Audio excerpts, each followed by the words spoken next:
मनुष्य के 2 पुत्र थे। उनमें से छोटे पुत्र ने पिता से कहा, हे पिता, संपत्ति में से जो भाग मेरा हो वो मुझे दे दीजिए। पिता ने उन दोनों में अपनी संपत्ति बांट दी। बहुत दिन ना बीते थे कि छोटा पुत्र सब कुछ इकट्ठा करके दूर देश को चला गया।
आओ बेटा आओ। सब काम हो गया ना? आज बड़ी देर कर दी। जी पिताजी, काम ही देर का था। और वैसे भी पिताजी, उस बंजर जमीन को मुझे अपने खून और पसीने से सींचना है, तभी तो वो मिट्टी सोना उगलेगी। बेटे, मिट्टी के साथ तो मिट्टी होना ही पड़ता है, तब कहीं कुदरत जाकर हमें फसल के रूप में फल देती है। तुम बहुत थके हुए लग रहे हो बेटा, जाओ हाथ मुंह धो लो और फिर खाना खाओ। जी पिताजी, मैं अभी हाथ मुंह धोकर आया। जाओ। सुनो जी, वो छोटा कहाँ है? सुबह से नजर ही नहीं आया। तुम्हारे साथ काम पे भी नहीं गया वो? लीजिए पिताजी, जिसे आप याद कर रहे थे वो हाजिर। लो, शैतान का नाम लो और शैतान हाजिर।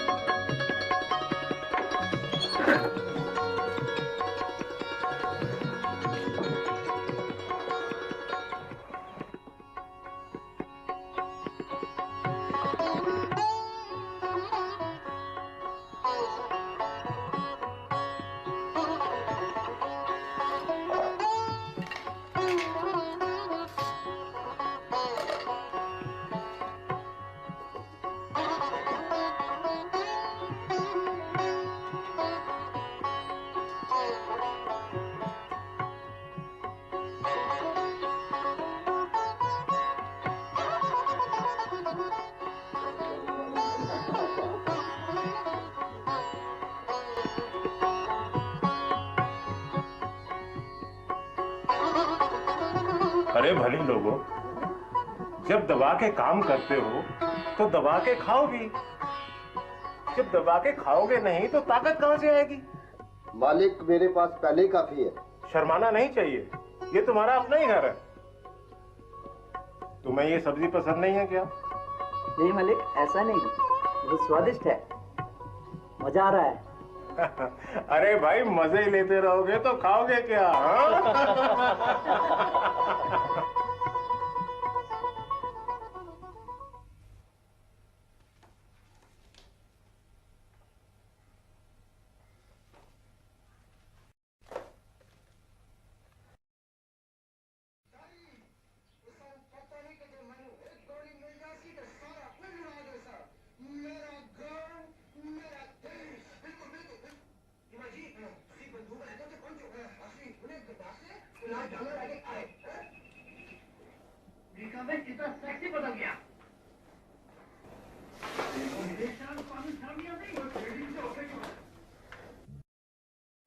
बेटे तुम क्यों हर वक्त अपना कीमती वक्त बर्बाद करते रहते हो? नहीं पिताजी, मैंने बस अभी अभी टीवी लगाया था, पढ़ ही रहा था। थोड़ा थक गया तो सोचा मनोरंजन हो जाए। अच्छा पढ़ रहे थे? देखे तो क्या पढ़ रहे थे? अच्छा तो ये पढ़ रहे थे तुम। देखो बेटा, हर चीज का एक समय होता है। खेलने के वक्त खेलो, पढ़ने के वक्त पढ़ो। परमेश्वर सब देखता है।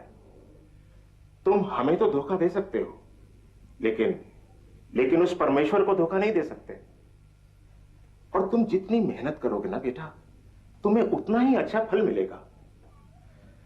और मैं कई दिन से देख रहा हूं कि तुम पढ़ाई की तरफ बिल्कुल ध्यान नहीं दे रहे, और ना ही तुम बड़े भाई का हाथ पटाते हो, और नहीं तो कम से कम नौकरों के ऊपर ही निगरानी रखा करो। लेकिन तुमसे तो ये उम्मीद करना भी बेकार है। आप हर समय इसके पीछे क्यों पड़े रहते हैं? अभी ये छोटा है, जब बड़ा हो जाएगा तो अपने आप समझ जाएगा। इस तरह सारा दिन डांट डपट करना अच्छा नहीं है। देखो माँ, अगर पिताजी मुझे इसी तरह डांटते रहेंगे ना तो मैं इस घर में रहने वाला नहीं हूँ। मतलब साफ है, मुझे घर छोड़ने के लिए मजबूर होना पड़ेगा। मैं अपनी मर्जी से जीना चाहता हूँ। मुझे संपत्ति में से मेरा हिस्सा दे दीजिए। ना रहेगा बांस, ना बजेगी बांसुरी। बेटे, अपने पिता से इस तरह से बात करते हैं? अपनी हद में रहना सीखो। आखिर हम तुम्हारे माँ बाप हैं। तुम्हारा भला बुरा सोचना हमारा फर्ज है। तुम्हारी माँ बिल्कुल ठीक कहती है। बड़ों के साथ इस तरह से बात की जाती है, और परमेश्वर की नजर में तो ये बहुत बुरा कर्म है। मुझे समझ नहीं आ रहा कि आप लोग क्या कह रहे हैं। मुझे संपत्ति में से मुझे मेरा हिस्सा दे दीजिए। ये तुम क्या कह रहे हो बेटे? मैं जो कुछ कह रहा हूं ठीक कह रहा हूं। नहीं बेटा, मैंने जो कह दिया सो कह दिया, बस मुझे मेरा हिस्सा दे दीजिए। क्या ये तुम्हारा आखिरी फैसला है? हाँ। तुम समझते क्यों नहीं बेटे? हमारा सब कुछ तुम्हारा ही तो है। मुझे सब कुछ नहीं, मुझे बस अपना हिस्सा चाहिए, अपना हिस्सा।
कुकर्मों में सब कुछ खर्च कर चुकने के बाद वो पूरी तरह कंगाल गया। अचानक उस देश में अकाल पड़ा तो वो भूख से मरने लगा और काम की तलाश में इधर उधर भटकने लगा।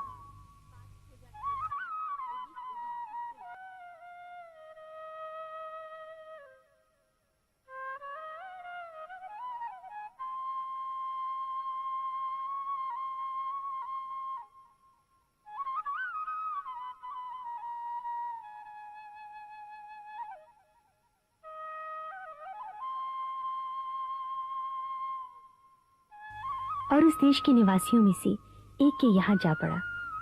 उसने उसे अपने खेतों में सुअर चराने के लिए भेजा। अरे भाई क्या बात है, अंदर क्यों चले आ रहे हो? मालिक, मैं काम की तलाश में घूम रहा हूँ। जो भी काम हो मैं करने के लिए तैयार हूँ। बहुत दिनों से खाना नहीं खाया है मालिक, मैं भूख से मरा जा रहा हूँ मालिक। मुझे काम जरूर दे दीजिए मालिक, मुझ पर दया कीजिए मालिक। मैं आपका आभारी रहूंगा मालिक, आपका आभारी रहूंगा। वो तो ठीक है, लेकिन तुम्हारे लिए मेरे पास कोई काम नहीं। हाँ, अगर तुम चाहो तो मेरे सुअर के बाड़ों में काम कर सकते हो।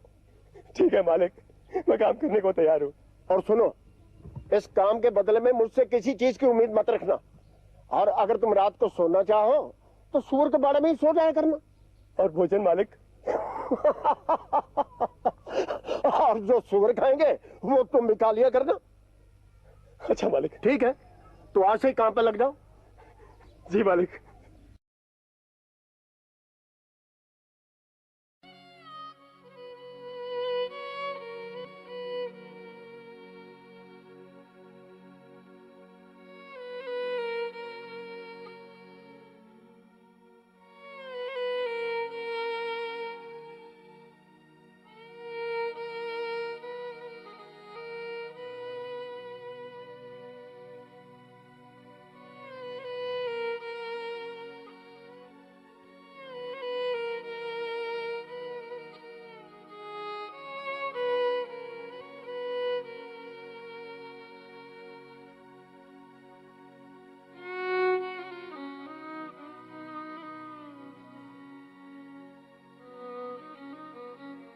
जब वो अपने आप में आया तब कहने लगा, मेरे पिता के कितने ही मजदूरों को भोजन से अधिक खाना मिलता है और मैं यहाँ भूखा मर रहा हूँ।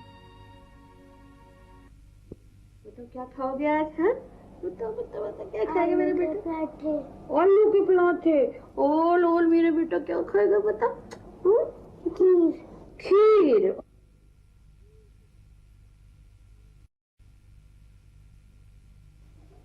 परमेश्वर सब देखता है। तुम हमें तो धोखा दे सकते हो, लेकिन उस परमेश्वर को धोखा नहीं दे सकते। पिताजी, मैंने स्वर्ग के विरुद्ध और आपकी दृष्टि में बहुत बड़ा पाप किया है। अब इस योग्य भी नहीं रहा कि आपका पुत्र कहलाऊं। पिताजी, मुझे एक नौकर के रूप में स्वीकार कर लीजिए। मुझे क्षमा कर दीजिए पिताजी, मुझे क्षमा कर दीजिए। मैं आपका गुनहगार हूं, मुझे बख्श दीजिए पिताजी।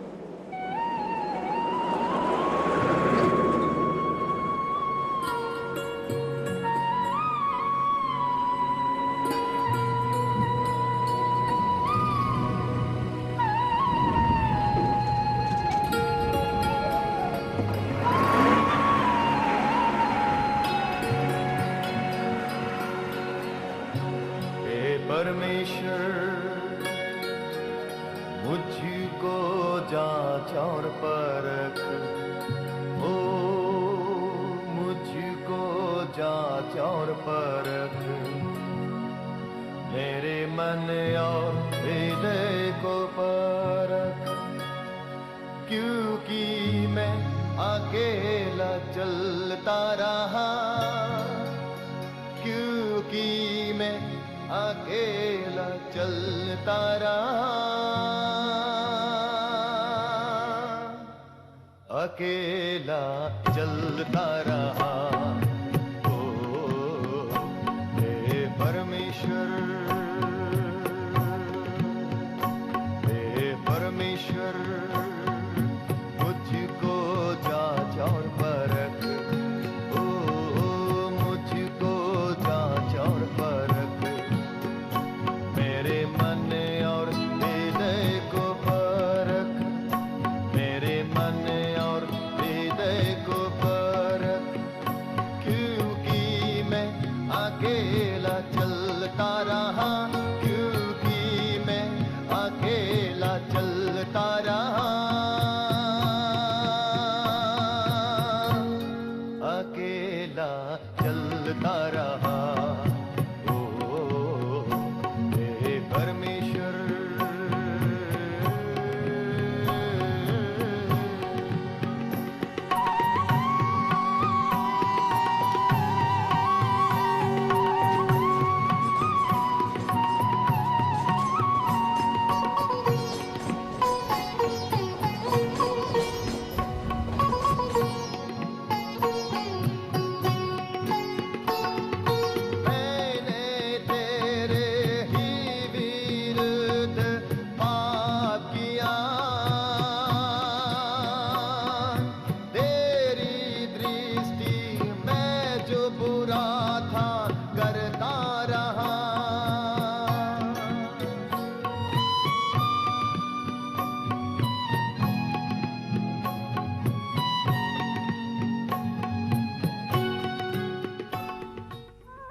पिताजी, मैंने स्वर्ग के विरुद्ध आपकी दृष्टि में बहुत बड़ा पाप किया है पिताजी।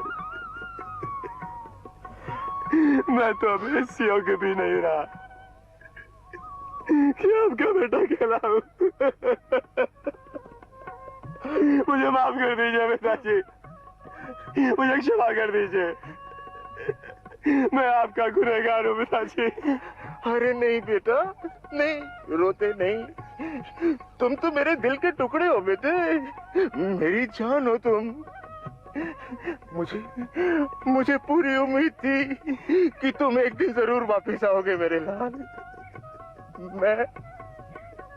मैं हर वक्त तुम्हारा इंतजार करता रहता था और तुम्हारी माँ रात रात पर जागती रहती थी और रोती रहती थी बेटे। पिताजी, मैंने आपकी आज्ञा का पालन ना करके बहुत बड़ा पाप किया है, बहुत बड़ा पाप किया है। मुझे माफ कर दीजिए पिताजी, मुझे क्षमा कर दीजिए, मुझे बस एक मौका और दीजिए पिताजी, बस एक और मौका। मैं ऐसी गलती कभी नहीं करूंगा पिताजी, कभी नहीं करूंगा। बेटा बेटा बेटा, अरे तुझे तो देखते ही मैं अपने सारे दुख भूल गया हूँ। सुबह का भूला अगर शाम को घर में वापस आ जाए तो उसे भूला नहीं कहते बेटा। हम तो तुम्हारी उम्मीद बिल्कुल खो चुके थे, लेकिन तुम हमारे पास सही सलामत पहुंच गए बेटा। एक बाप के लिए इससे खुशी की बात और क्या हो सकती है कि उसका भटका हुआ बेटा सही सलामत घर में वापस आ जाए। अरे लाल,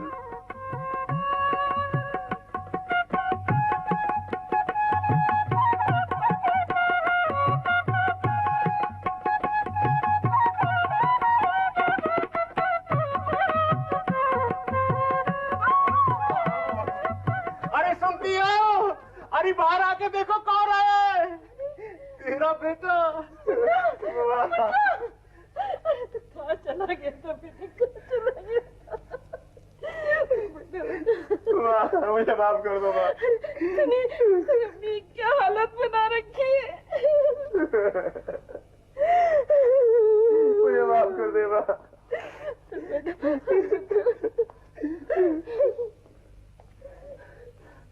अरे गांव वालों, अरे सुनते हो, मेरा बेटा जो खो गया था आज वापिस आ गया है। जो मर गया था वो जी उठा है।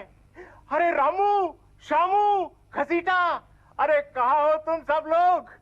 मेरे बेटे के लिए नए वस्त्र लेकर आओ, उसके हाथों के लिए सोने की अंगूठी लेकर आओ, उसके पांव के लिए नए जूते खरीद कर लाओ। अरे सारे गांव को दावत पे बुलाओ ताकि हम मिलकर भोजन करें और खुशियां मनाएं।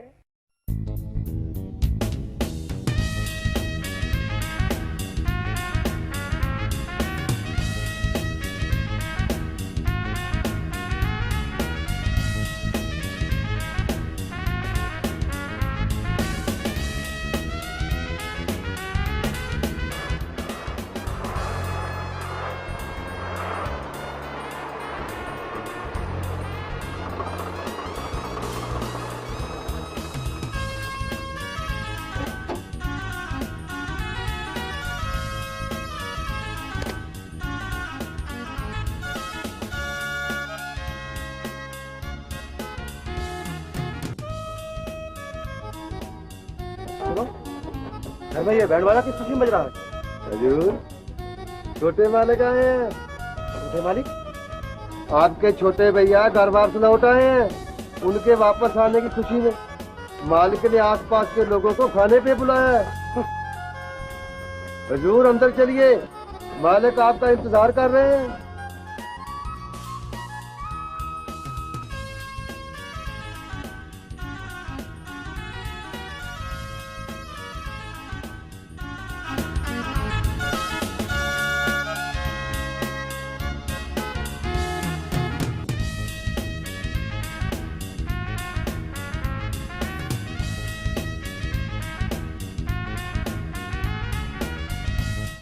अरे बेटा, तुम यहाँ क्यों खड़े हो? पिताजी, ये सब क्या हो रहा है और किसके लिए हो रहा है? बेटा, तुम्हारा छोटा भाई घर वापिस लौटा है ना, इसलिए। तो इसमें इतनी खुशी की क्या बात है? क्यों? तुम्हारा छोटा भाई इतने अरसे के बाद घर लौटा है, इससे बड़ी खुशी की बात और क्या हो सकती है? पिताजी, आप मेरी मेहनत और ईमानदारी का बहुत अच्छा सिला दे रहे हैं मुझे। नहीं बेटा, तुम मुझे गलत समझ रहे हो। चलो अंदर चल के अपने भाई से मिलो। उसी भाई से जो अपना हिस्सा लेकर आपको और मुझे ठुकरा कर ये घर छोड़कर चला गया। आपने मुझे तो कभी भी मेरे मित्रों के साथ खुशी मनाने का मौका नहीं दिया। तुम तो हमेशा मेरे साथ हो। मेरा जो कुछ भी है वो तुम्हारा है।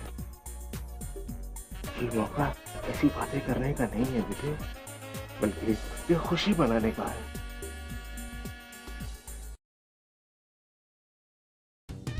बेटे, तुम्हारा छोटा भाई मर गया था, अब जी उठा। वो अब से खो गया था बेटा, हाथ मिला। आओ।